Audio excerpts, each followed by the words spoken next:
dito ay kailangan nating tatahiin natin siya. Dito lang talaga sa dulo. Ayan. Ayan, kung makikita nyo, dapat doon lang sa dulo para mahila siya. Huwag yung ipakain yung huwag isabay sa tahi ang garter sa ayan. Ayan, kung makikita nyo yan, sa dulo ko siya nilalagay kasi pag kailangan siyang mahugot. Ayan, kasi pag napakain mo yung garter na yan, hindi mo siya mahuhugot. Ayan. Ayan guys, naturo ko sa inyo. Ayan, tamang pagtahi ng garter.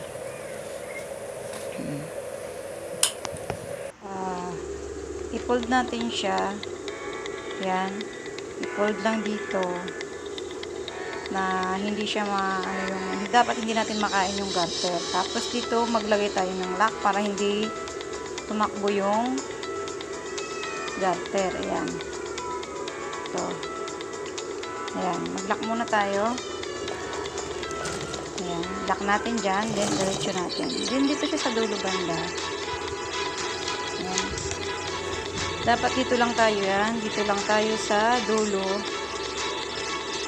Hindi makain yung garter. Yan, dito sa dulo-dulo lang dito. Dito sa dulo-dulo dapat hindi natin makain yung garter para pag bunot natin is ayan. Ayan guys. Yan, dapat hindi yan yung dulo. Kung papansin nyo, ito yung sa bus line niya. Kasi mas malaki yung bus compare sa ating waistline. Crop top kasi ito. Ito naman, dito siya sa waistline. Mas maliit yung waistline kaysa sa bust. Kasi kung magkapareho to, iyang sikip-sikip dito. Kaya dapat ganun lang. Halimbawa ito kasi sa garter na ito 1 inch na garter.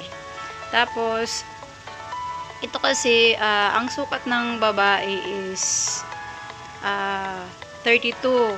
So, ang ginawa ko dito sa garter is ginawa kong 26. Ang haba nito is 26. Dito naman is 24 yung waistline. Kaya, ang ginawa ko naman is nasa 12 yung garter niya. Kinalahati ko lang kasi hindi siya masyadong masikip.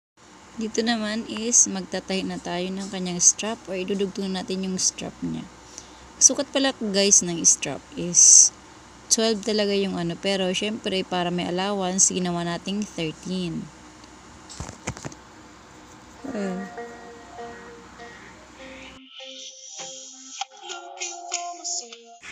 Dito naman is gagawa tayo ng kanyang pants. Yung front at saka yung back at saka front ipagdidikit lang natin.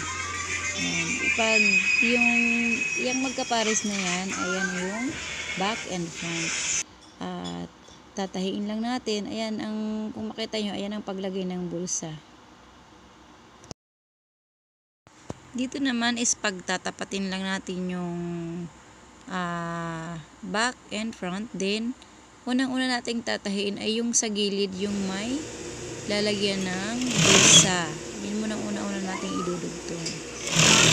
Wag lang nating para pantay yung sukat sa baba.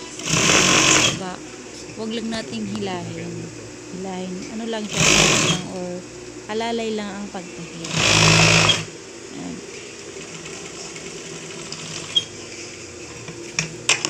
Dito naman is maglalagay tayo ng bulsa.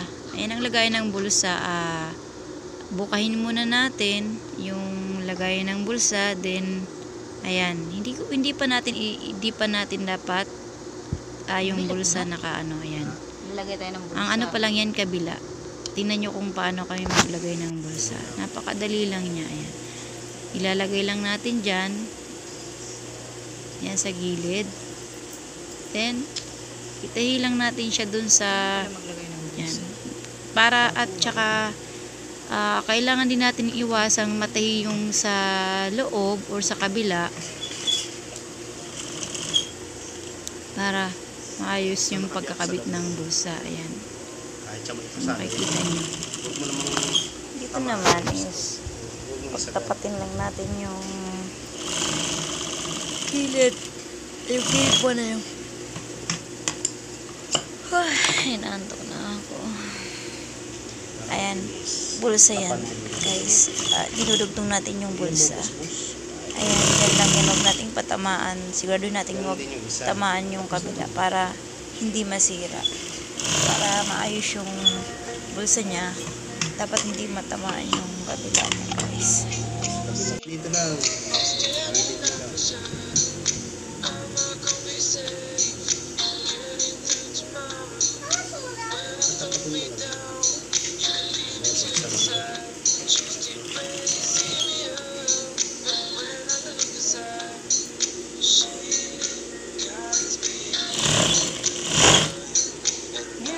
Hindi niya ito masyado. Ayaw ba ito?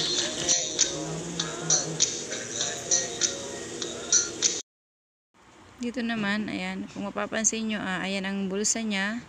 Hiwalay pa yun, idudugtong na natin. Ayan. Saka pa lang natin siyang buuhin. Kasi mahirap kasi maglagay tayo ng bulsa kung buo na ang bulsa. Kaya ayan, napakadali lang siya. Ayan. Yan. Dali lang siya. Napakadali lang yang gumawa ng bulsa. At saka ng pantalong. Sunod natin gawin ay bubuksan lang natin yung ating tinak or binasting. Ayan. Yung sa bulsa yan, binasting lang kanina yan. Ayan. Bubuksan lang natin. Yan ang kanyang bulsa.